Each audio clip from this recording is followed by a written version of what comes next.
사랑하는 국민 여러분, 민생과 국가 발전을 위해 애쓰시는 김진표 국회의장님, 김영주 정우택 부의장님, 또 함께해 주신 이재명 더불어민주당 대표님, 이정미 정의당 대표님, 김기현 국민의힘 대표님, 홍익표 민주당 원내대표님, 윤재옥 국민의힘 원내대표님, 그리고 여야 의원 여러분, 저는 오늘 정부의 국정 운영 방향과 이에 터잡은 내년도 정부 예산안을 국민과 국회에 설명드리고자 합니다.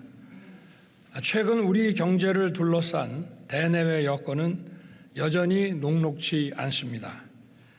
국제적으로 고금리와 고물가 상황이 지속되는 가운데 글로벌 경제가 위축되고 있으며 올해 세계 교역은 유례를 찾기 힘든 0%대 증가율에 그칠 것으로 예상됩니다.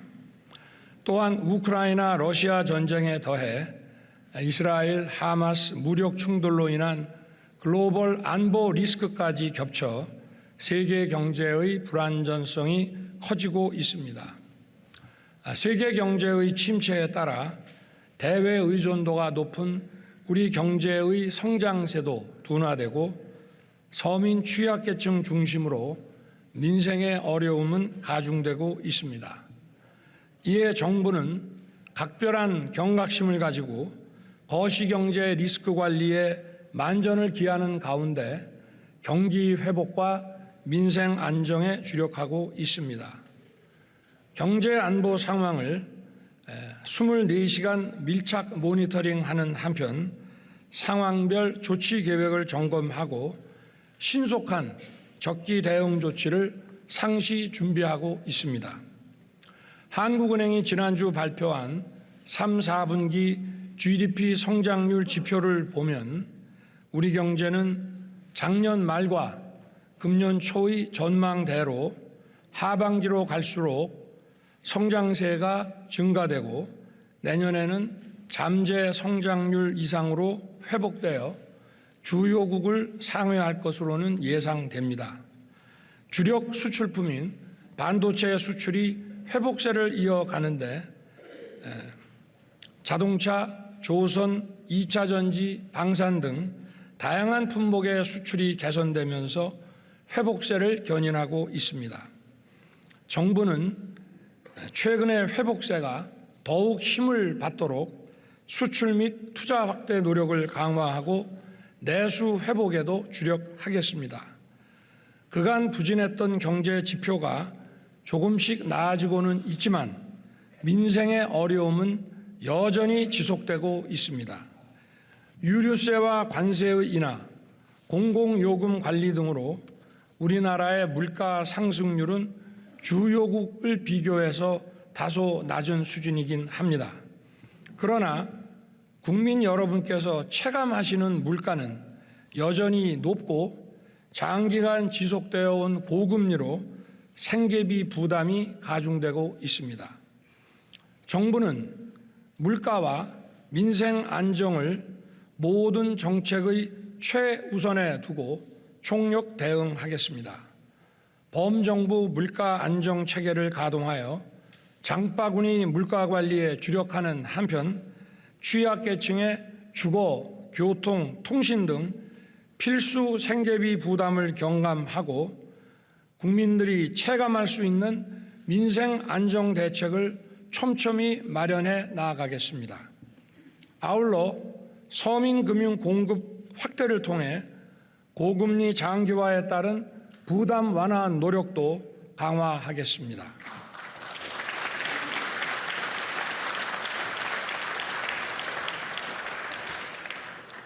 존경하는 의원 여러분, 정부는 지난 1년 6개월 동안 시장 중심으로의 경제 체질 개선과 재정의 지속 가능성을 염두에 두고 경제 정책을 펼쳐왔습니다. 아울러 첨단 산업 분야에서 글로벌 선도 국가로 도약하는 기반을 다져왔습니다. 세계 최대 시스템 반도체 클러스터 조성과 금융 세제 지원을 통해 반도체와 배터리 분야의 초격차 확보를 위해 힘써 왔으며 그 과정에서 보여준 국회의 관심과 협조에도 감사드립니다.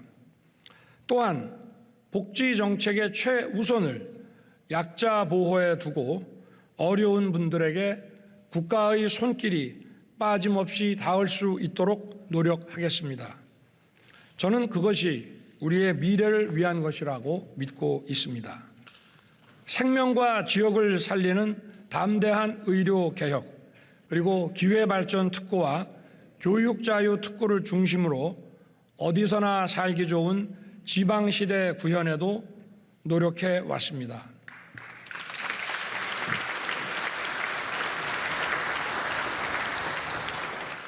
정부는 대한민국 미래와 미래 세대를 위한 3대 개혁에도 힘을 쏟아왔으며 특히 연금 개혁을 위한 준비를 착실하게 진행하였습니다. 우리나라 최고 전문가들과 80여 차례 회의를 통해 과학적 근거를 착실히 축적했으며 24번의 계층별 심층 인터뷰를 통해 국민 의견을 경청하고 여론조사도 꼼꼼하게 실시했습니다. 이렇게 해서 마련한 방대한 데이터는 국민연금 모수 개혁을 포함하여 연금제도 구조 개혁을 위해 요긴한 자료가 될 것입니다. 정부는 국회가 초당적 논의를 통해 연금 개혁 방안을 법률로 확정할 때까지 적극 참여하고 최선을 다해 지원하겠습니다.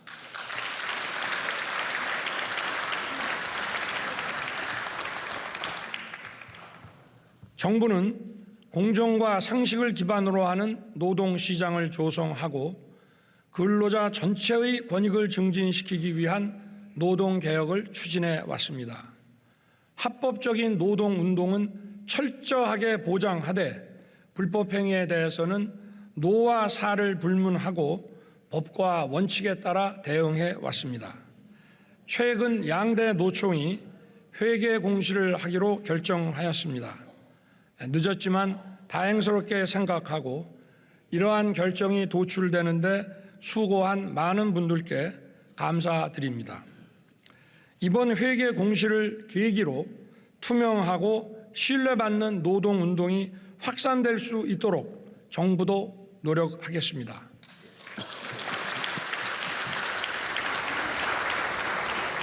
노사 모두 대한민국의 미래와 청년의 미래를 위한 노동개혁에 함께해 주실 것을 부탁드립니다. 정부는 교육의 다양성과 개방성을 존중하고 공정한 교육 시스템을 구축하는 교육개혁을 꾸준하게 추진해 왔습니다. 국제사회의 치열한 경쟁에 밀리지 않기 위해서는 다양성과 개방성에 기반한 인재 양성이 매우 중요합니다. 한편 수십 년간 공고하게 유지되어 온 사교육 카르텔을 근절하고 공정 입시를 실현하여 누구나 공평하게 꿈을 이룰 수 있는 교육 시스템으로 변화시켜가고 있습니다. 교권 확립을 위한 교권보호사법을 개정하여 학교 현장의 정상화를 위한 큰 걸음도 내디뎠습니다. 교권보호사법의 개정에 협조해 주신 국회에 다시 한번 감사드립니다.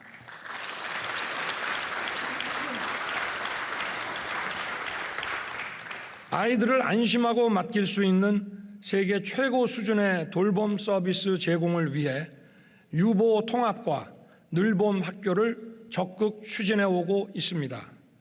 우리 교육이 획일화된 틀에서 벗어나 다양하고 개방적이며 공정한 시스템을 통해 자녀들을 국제 경쟁력을 갖춘 인재로 키울 수 있도록 우리 교육의 개혁에 정부가 최선을 다하겠습니다. 우리나라 출산율은 세계 최저 수준으로 매우 심각한 상황입니다. 출산과 양육에 따른 경제, 사회적 부담 등 그 원인이 다양하겠지만 우리 사회에 대한 청년 세대의 불안이 응집된 결과일 것입니다. 저출산이라는 어둠의 터널에서 빠져나오려면 미래 세대에게 희망을 주고 우리 사회의 지속가능한 성장을 가능케 하는 경제, 사회 전반의 구조 개혁이 필요합니다. 이러한 연금개혁, 노동개혁, 교육개혁을 위해 의원님들의 깊은 관심과 지원을 부탁드리겠습니다.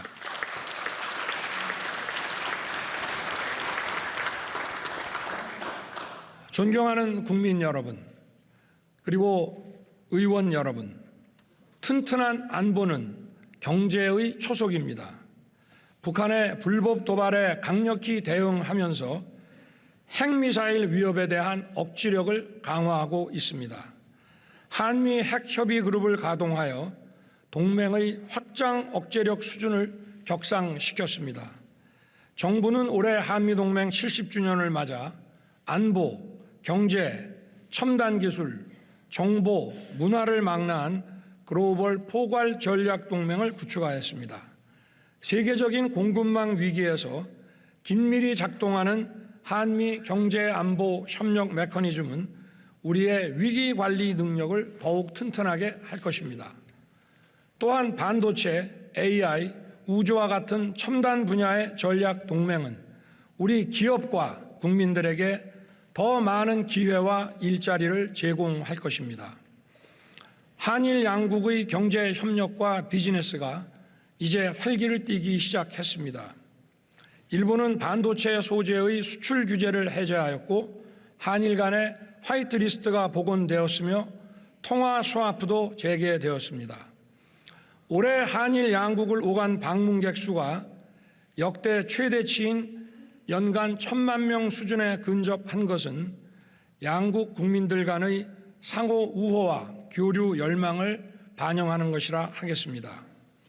나아가 지난 8월 캠프 데이비드에서 구축한 한미일 안보 경제 협력 체계를 기반으로 3국 간 첨단 기술 협력을 심화하는 동시에 인태 지역과 글로벌 무대에서 우리 대한민국의 전략적 역할을 더욱 강화할 수 있게 되었습니다.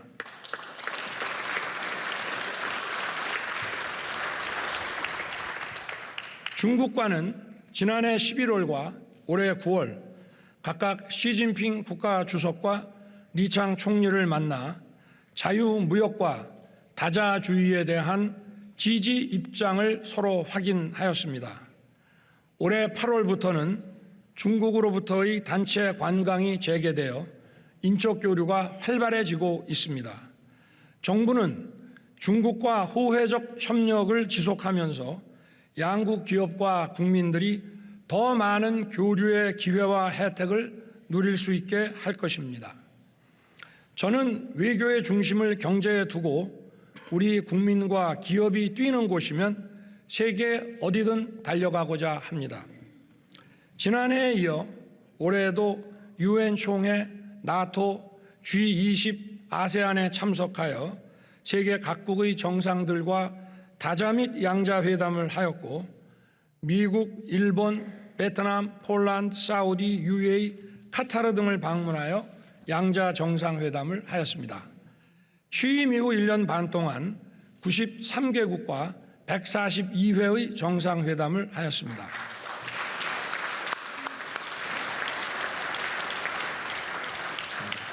중동 3국과의 양자 정상회담 시에 양국 기업들 사이에 792억 달러, 약 107조 원의 수출과 수주가 이루어졌습니다.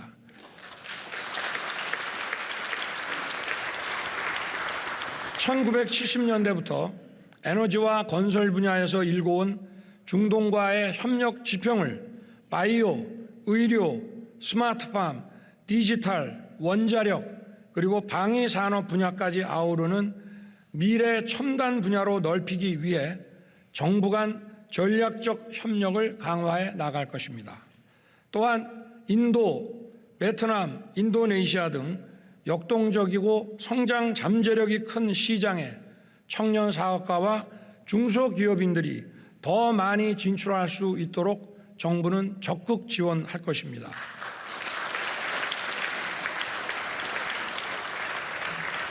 존경하는 의원 여러분, 우리 정부의 재정 운영 기조는 건전 재정입니다. 건전 재정은 단순히 지출을 줄이는 것만이 아니고 국민의 혈세를 낭비 없이 적재적소에 효율적으로 쓰는 것입니다. 건전 재정은 대내적으로는 물가 안정에, 대외적으로는 국가 신인도를 유지하는 데 매우 중요할 뿐 아니라 미래 세대에게 감당하기 어려운 빚을 넘겨주지 않기 위한 것입니다. 최근 국제통화기금은 우리나라의 건전재정 기조를 옳은 방향이라고 호평하였고, 이에 따라 국제신용평가사들도 대한민국의 국가 신용등급 유지에 가장 중요한 요인으로 재정 건전화 노력을 꼽았습니다.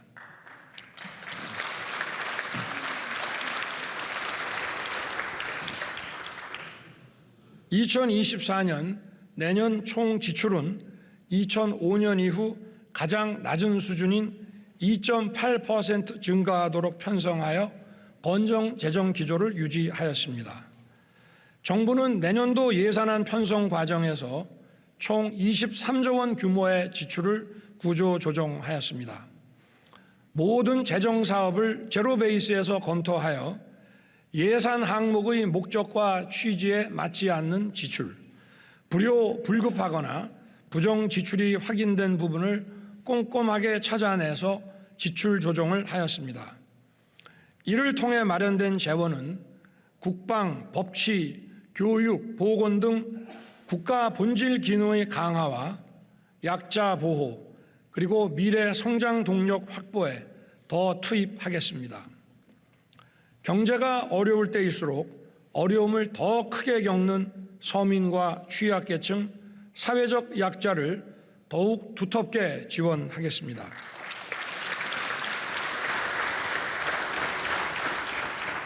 국민의 최저 생활을 보장하는 생계급여 지급액을 4인 가구 기준으로 162만 원에서 183만 4천 원으로 21만 3천 원 인상하였습니다.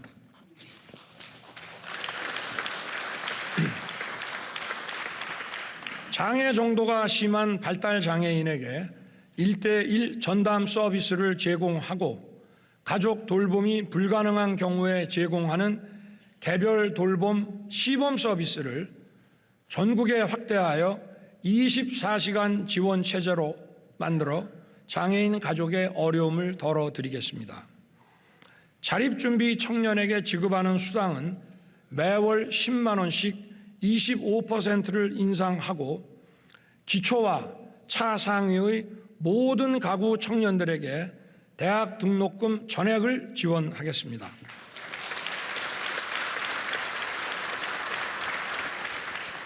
총 12만 명의 소상공인들에게 저리 융자를 제공함과 아울러 이분들에게 고효율 냉난방기 구입 비용을 보조하여 연간 최대 500만 원까지 냉난방기 구입 비용을 지원하겠습니다. 치안, 국방, 행정 서비스 등 국가의 본질 기능과 관련하여 국민의 안전과 편의를 더 철저하게 보장하기 위해 국민의 세금을 충실히 사용하겠습니다. 묻지마 범죄에 신속하게 대응하기 위해 경찰 조직을 치안 중심으로 개편하고 이에 맞는 경찰 예산도 치안 역량을 제고하는 데 중점 배정하겠습니다.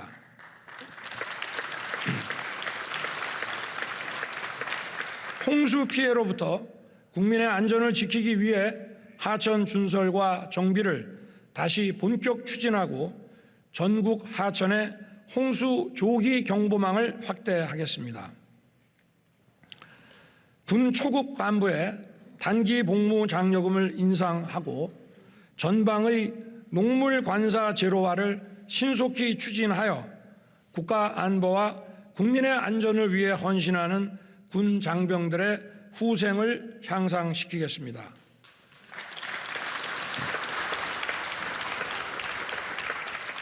병 봉급은 내년도에 35만 원을 인상하여 2025년까지 병 봉급 205만 원 달성을 차질 없이 추진하겠습니다.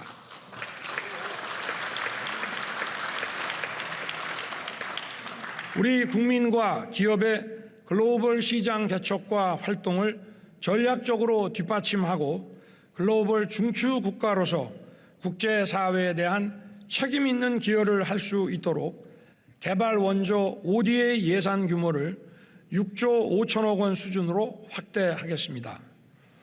양질의 일자리 창출과 성장 동력 확보에 예산 배정에 중점을 두도록 하겠습니다. 원전, 방산, 플랜트 분야의 해외 수주 지원을 위해 수출금융기관의 자본금을 보강하여 수출금융 공급을 확대하겠습니다. AI, 바이오, 사이버 보안, 디지털 플랫폼 정부 구축에 4조 4천억 원을 투자하고 공급망 불안정에 대비하기 위해 핵심 광물의 공공 비축도 늘리겠습니다. 출산 양육에 대한 부담을 줄이기 위해 부모 급여를 인상하고 출산 가구에 공공 분양 주택과 임대 주택을 우선 배정하겠습니다.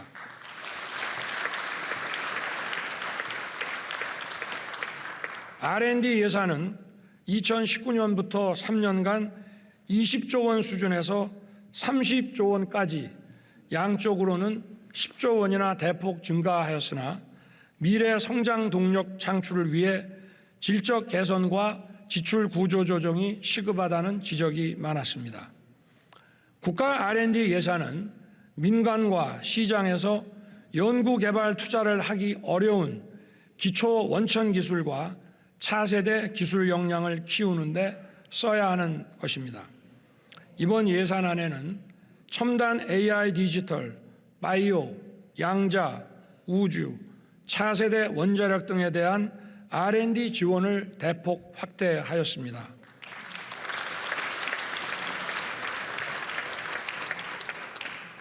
원천 기술 및 차세대 기술 경쟁을 선도하는 데 필요한 우리 인재들의 글로벌 공동 연구에도 지원하고자 합니다.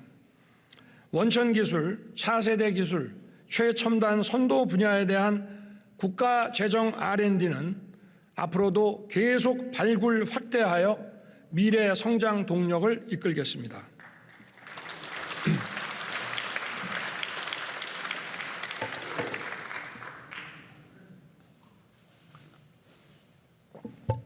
아울러 중소기업들이 자금 여력 부족으로 투자하기 어려운 기술 개발 분야와 인공지능, 머신러닝, 자율주행 등의 딥테크 분야에 대한 R&D 투자도 확대하겠습니다. R&D 예산은 향후 계속 지원 분야를 발굴하여 지원 규모를 늘릴 것이지만 일단 이번에 지출 구조 조정을 통해 마련한 3조 4천억 원은 약 300만 명의 사회적 약자와 취약계층을 더 두텁게 지원하는 데 배정하였습니다. 총 123만 기초수급 가구에 가구당 최대 21만 3천 원을 인상하여 총 1조 5천억 원의 생계급여를 더 지급할 수 있게 됐습니다. 또한 월 21만 원의 양육비를 지원하는 한부모 가족의 소득 기준을 완화하여 추가로 3만 2천 명에게 양육비를 지원하고 다문화 가정자녀 6만 명에게 연간 최대 60만 원의 교육활동비를 새로 지급할 수 있게 됐습니다. 그리고 저소득층 대학생 67만 명의 장학금을 평균 8% 인상하였습니다.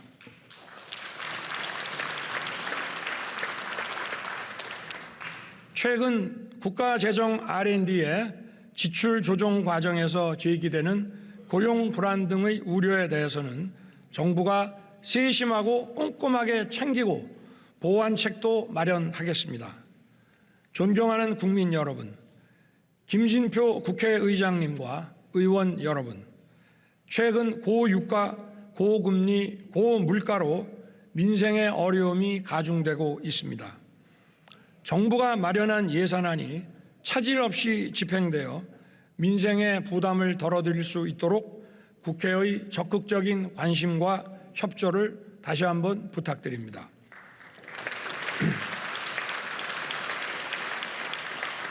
(170만) 명의 기초수급자의 생계급여 인상분과 100만 명 대학생과 청년의 국가장학금 인상분 등이 제대로 집행될 수 있도록 각별한 배려를 당부드립니다.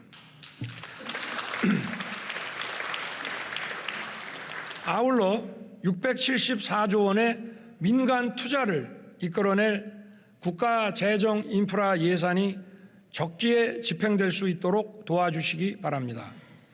예를 들어 반도체, 2차 전지 클러스터 인프라 사업과 고속철, 신공항 건설 사업 등은 민간 투자의 마중물인과 동시에 경제 동력 확보에 매우 중요합니다. 정부는 예산국회에서 요청하는 관련 자료와 설명을 성실하게 제공하고 예산 심사에 적극 협조하겠습니다. 예산안과 함께 국회에 계류 중인 국가재정법, 보조금관리법, 산업은행법, 우주항공청법 등 민생경제를 활성화하는 법안에 관해서도 의원님들의 각별한 관심과 협조를 부탁드립니다.